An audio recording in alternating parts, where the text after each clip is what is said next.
Hello, this is Reverend Don Lewis coming to you from the beautiful metaverse, and more specifically from beautiful Danville, Illinois, homeland of the Corellian tradition. And this is Midday with Reverend Don. Welcome. And as you know, if you follow Midday with Reverend Don, you can type your questions or comments into whatever platform you happen to be watching on, and they should show up here in my chat room, and we can talk directly. My subject for today is superstition. And I consider superstition a fairly important subject to discuss. And it's also, like so many other things, very much determined by how you define the term. So I figure we'll start by defining the term. I'm very fond of the saying, I'm not superstitious, I'm what people are superstitious of. Um, but in terms of my definition of superstition, and hello to Nikki in the chat room, it's good to see you, Nikki. My definition of superstition comes from Plutarch. And hello to Janet Winston in the chat room, it's good to see you, Janet. And Plutarch's definition of superstition is that which is based on fear of spirit, as opposed to religion, which is based on love of spirit. And that is how Plutarch, who was one of the priests of Delphi and a great scholar of the ancient world, defined superstition. So, to put it in terms of how I plan to discuss it today, superstition is when you're approaching spiritual, metaphysical subjects from an attitude of fear rather than an attitude of love and curiosity. And and Nikki says, good afternoon from Tulsa. It's good to see you, Nikki, and it's good to know you're in Tulsa. And, I love the fact that we have people all over the place who join us for our program. Recently, Reverend Mary Hawk sent me this lovely Ouija board, still in its box, not quite ready to come out. And the purpose she sent this to me for, and hello to Vivian P. From Missouri. It's good to see you, Vivian. And Mary sent me this so that I could do a show on the subject of Ouija boards, which is one of my favorite topics to discuss when approaching the issue of superstition. I am generally rather shocked by how often you find people, and hello to Unique One in the chat room, in the metaphysical community who have all kinds of superstitions around Ouija boards, which basically are a piece of cardboard with a sticker on them. And they have all of these, in my opinion, ridiculous ideas about them because of basically Christian propaganda over the last 40 years. And these ideas are superstitions because they're based in fear without any kind of logical explanation to go with them. And, just because I believe in metaphysics does not mean I don't believe in logical explanations. I think that we still must have a reasonable understanding of why things are what we believe them to be, even if it isn't necessarily the same understanding that someone from a different background might have. If you ask me why something works, I'm usually going to have an answer for you. There might be certain things that would not that I might not be able to answer at this moment, but I would still believe there is an answer for it. I simply have not found it yet. And hello to Reverend Michael in the chat room. It's good to see you, Michael.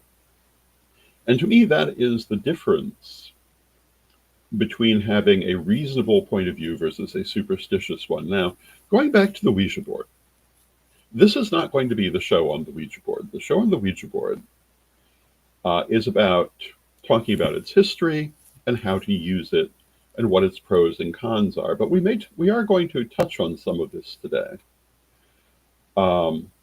The Ouija board, in one form or another, has been around for hundreds and hundreds of years. The earliest forms of Ouija board that I know of come from ancient China, and they're literally hundreds of years old. And hello to Ryan Burrow in the chat room. It's good to see you, Ryan. And during all those hundreds of years, the extreme superstitions that some people seem to have around Ouija boards were not there. If these things were things that actually happened, they'd have been there. They basically start coming about in the middle of the 20th century. Even with radical right-wing Christians objecting to all kinds of metaphysics in the 19th and early 20th century, you still don't find these stories. They just dismissed it as being something they thought was silly or inaccurate. The horror stories come from a couple of particular origins. One of them is the novel The Exorcist and the movie that came from this, which purports to be from a true story, which is an extraordinarily generous assessment. It is the original story on which The Exorcist is based is a story of a mild poltergeist. It has very little to do with the final dramatic version that was created, much like the Amityville Horror, which also has some truth behind the story, but there was an awful lot, well, as the people involved have subsequently said, there was a lot of wine involved in getting from the real story to the novel. And it is a novel in the end. Was there anything there? Maybe, but not what was presented. A lot of this comes down to the work of certain people in the metaphysical world, notably the Warrens, for whom I have no respect whatsoever, and whom I completely and utterly denounce, because they were acting from a conservative Christian agenda to make everyone afraid of everything spiritual. And that, if you look at every single thing they did, is all they did. They did everything in their power to encourage an attitude of fear toward anything spiritual. And if you actually have experience in these things, and you look at the things that they did, you can see where they have exaggerated or even fabricated it. Going back to the Amityville Horror, if you have experience with hauntings, this is something that can happen. But the things they're describing in that book, which they were involved in somewhere. They did not write the book, as I recall, but totally exaggerated. If you look at The Exorcist and you look at the real story, then you look at what was produced, totally exaggerated. The worst things that happened in the real story were some furniture shook and moved itself around, which is classic poltergeist. And the child in the situation woke up with an unexplained scar, which, by the way, you can do to yourself quite easily while you're sleeping, and also has other metaphysical explanations. None of it was anything like what it was portrayed as. And hello to Reverend Ed Carr in the chat room. It's good to see you, Ed. All of this, coming back to the Ouija board and other things people are superstitious of, is relevant for this reason. Very often, if you've heard horror stories, you need to realize they're exaggerated, if not fabricated. Doesn't mean there can't be any truth in it, but if you're approaching it from a legitimate metaphysical point of view, then you need not to be coming at it from that angle. And you will find that all of these things are much more easy to deal with than certain people would like you to think. I mentioned the Warrens, I'll mention them again. They were conservative Christians. They were advancing a point of view in which all the things that we pagans think of as being spiritual are bad. And everything they did was intended to convince people of that. I often talk about the paranormal investigation shows where every episode finds a demon in the basement. Absolute nonsense, nothing to pay any attention to. Hello to Steve Taylor in the chat room. Now, does that mean I think ill of paranormal investigation? Absolutely not. I know a number of people who are involved in it. It is actually, I think, rather a valuable study. But you don't go into it from a fear base. You go into it as you go into anything else in the world. You go into it with a serious mind and looking first for reasonable real-world explanations, secondly for spiritual explanations, and bearing in mind that everything can be dealt with. There certainly is not a demon in every basement. And Vivian says, I have forks flying at me, plates dropping off the counter, boxes falling over that have sat for a year, all a sudden tumble or hear crashing in the next room and nothing has moved. It happens a lot. Yes, you need to ground your energy. That is a poltergeist. If you ground the energy of yourself and your property appropriately, that will stop. It is a simple fix. It is nothing coming from outside. What it is too much energy in an uncontrolled atmosphere. It's what we might call negative energy. And I often point out to people that when we use the term negative energy, we don't mean it in the horror film sense. We mean unfocused energy, energy that is not clear. And what you need to do is you need a very serious cleansing of the energy in your home and yourself, and you need to keep it clear on a very regular basis. And if you do that, that will stop. And this is usually the case when people have any sort of this kind of unpleasant phenomena happening. And I talk about the paranormal research shows and the demon in the basement. The one that really got me, this guy had been in the basement and something flew off a shelf and hit him. That's a poltergeist. It is not anything that needs it's certainly nothing that needs fear. It needs the cleansing and grounding of the energy. This often happens if there is a child around the age of adolescence. It sometimes happens if there is a woman coming into menopause. And it also happens when there's a person who is openly clairvoyant or otherwise practicing metaphysics, but not grounding the energy as much as they should. Now, Vivian says, I noticed when my emotions are intense or upset, this happens more often. Absolutely. And Vivian says, I've been stressed for a long time. These few months have been really intense. Absolutely. That is what is causing your problem. You're psychically open. You have spiritual abilities. Your intense emotions are causing them to project.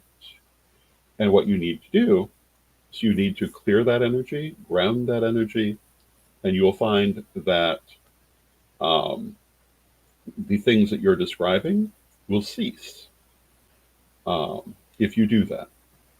And that is my advice to anyone who has that kind of thing happening. And this is what we call a poltergeist. A poltergeist, although the term means noisy spirit, is not a spirit at all. It's simply ungrounded energy. Some people in an earlier point of time identified it as a spirit type of phenomenon, but it's actually coming from the ungrounded energy. So work on grounding that energy, you'll find the problem goes away. Now, Unique One says, I have lots of deceased souls around my apartment complex and having heavy feelings. That is something that would be very common for someone who works with spirits, who is a medium, um, either doing it consciously or simply able to do it, but perhaps not doing it consciously. And to some extent, I would make the same advice to you. What you want to do is to cleanse and ground your energy and then talk to those deceased spirits who are around you. And they're around you because you can hear them. And tell them, I'm very happy to talk to you. I'm happy to help you to cross over. I'm happy to help you with whatever you need during these office hours. And you'll find that generally it's just that simple. They want to talk to you. They know you can hear them. And they will respect your office hours if you set them. But if you haven't set them, then they'll be talking to you at all times. And I find that's true for most any spirit that you're dealing with, for the most part. It's certainly true for spirit guides. If you are a medium and there are spirits who are coming to you for assistance, they're willing to wait until you're ready. There may be some who, for one reason or another, cannot, but they will be the exception. And even then, my advice is deal with them when you are ready and the time is right. And, one of the things to always remember when dealing with spirits is that they are in the spirit world, you are in this world, and therefore you automatically have more control over the situation because you're in your own place. This idea that you might get from certain forms of propaganda, from Hollywood horror films, that they can force their way through, is exaggerated at best, at least if you know what you're doing. And knowing what you're doing comes down to knowing how to handle that energy. And generally speaking, any unwelcome metaphysical experience can be immediately ended by grounding the energy. And it surprises me that more people don't understand that. One of the things that I often talk about is when I started working as a psychic, I worked for the D&H Fair Circuit in central Illinois, which was heavily populated with psychics from a spiritualist background. Now, there were also some people from a pagan background who were working there as well, but the larger number were spiritualist or New Age. And it amazed me that many of these people didn't understand the concept of grounding energy, because for me, I'd been taught that from day one. And one of my strongest messages to anyone who cares to listen to me on any subject is the importance of keeping your energy grounded and doing this very frequently. It will help you to avoid this kind of unpleasant experience. It will help you also to regulate your spiritual work into times where it's not going to overwhelm you, not going to go on longer than you have the strength for, because you'll be able to turn it on and turn it off when you want to. I have found that knowledge to be one of the best things I was ever taught. And, I've met people who don't have the ability to turn it on and off because they weren't taught this. And I would hate to be in that position. At a certain level, it may sound very romantic in the older sense of that term. But I'm far more happy to have control over what I'm doing. And I can't imagine this as a desirable path without that control. So to me, I will always tell you, if you're going to learn metaphysics, learn it in a controlled way where you know how to turn it on, you know how to turn it off, you know how to use it when you want it. And most importantly, where you are not bound by fear. Going back to superstition, if we think of superstition as being ideas and behavior motivated by fear of spiritual things, in my mind, this is totally to be avoided. Now, that is not to say that you should not have a healthy respect for spiritual situations. That's not to say that there's nothing that cannot be badly handled or mishandled or more difficult or even dangerous to deal with. And my advice with those things is don't rush to them until you're ready for them.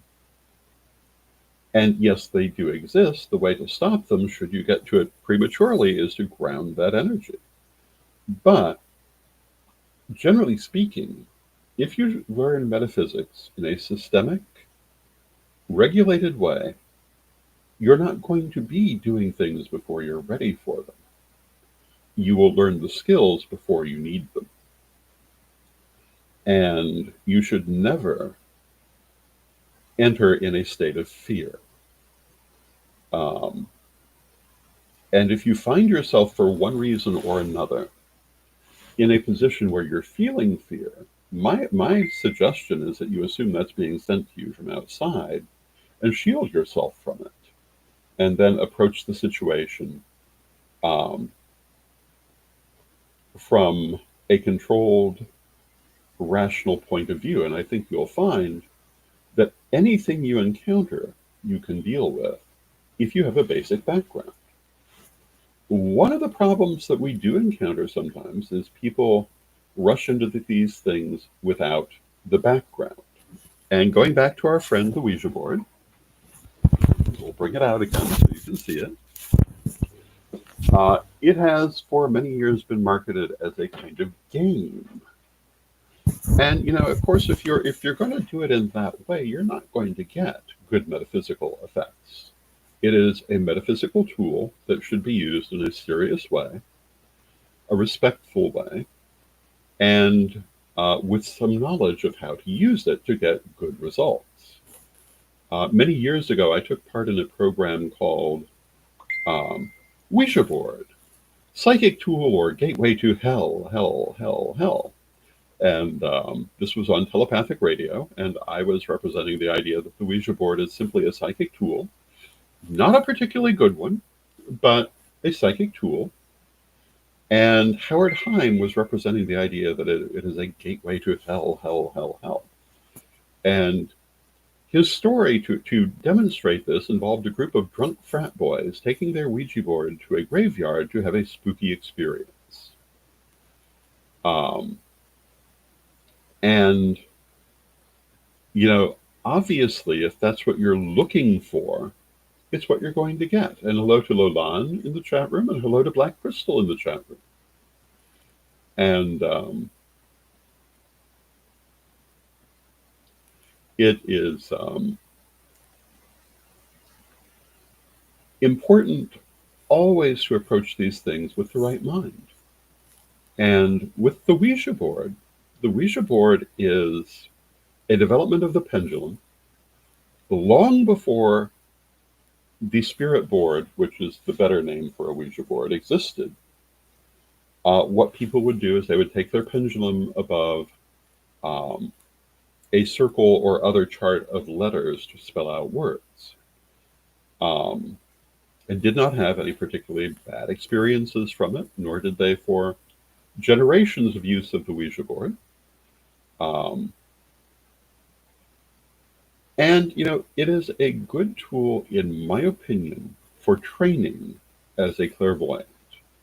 Lady Crystal used it to help train me as a clairvoyant. And for a few months, it was helpful in opening that skill. Once the skill was opened, it's hopelessly slow and, frankly, not very good. But it can be helpful to open that skill if that's what you're doing. It does have the advantage, rather like certain forms of divination, that you have something to look at. You can see it working. rather than just receiving messages and having to trust them. And so I suppose it has that advantage. Do I recommend going out and doing it? I really don't think it's that good a tool, to be honest. I recommend trying it. I recommend seeing the experience, but with someone who knows what they're doing. And to be honest, I think I would recommend, if you really want to understand how this kind of messaging works, the better thing to do is to write the alphabet on a sheet of paper and use a pendulum um, to ask your questions, because it's the more traditional way. But Ouija boards work perfectly well for what they are. And this is true for so many things that people bring so much superstition to. In the end, well, I always say that this is more of an art than a science, but it also is a science at many levels. And there are specific answers for how to handle specific situations, and they all come down to energy. The manipulation of energy, the focus of energy, the use of energy. And again, any kind of unpleasant metaphysical situation is best handled by grounding out all available energy, because that's the only way that anything can manifest, unless it is a living thing in this physical world. But if it's coming from the spiritual world, it must use the energy that is here to manifest. And if you ground that energy out, then nothing can come. Now, with that, I see we've come to the end of our half hour. I hope that you've enjoyed this discussion of superstition.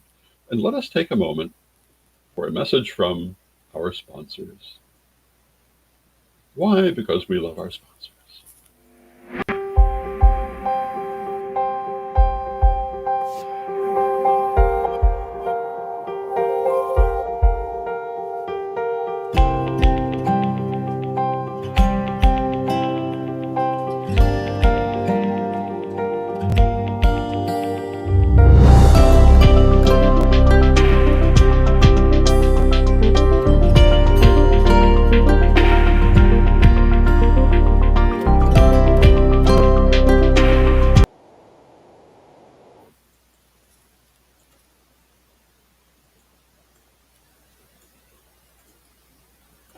Ready to unlock the secrets of the universe?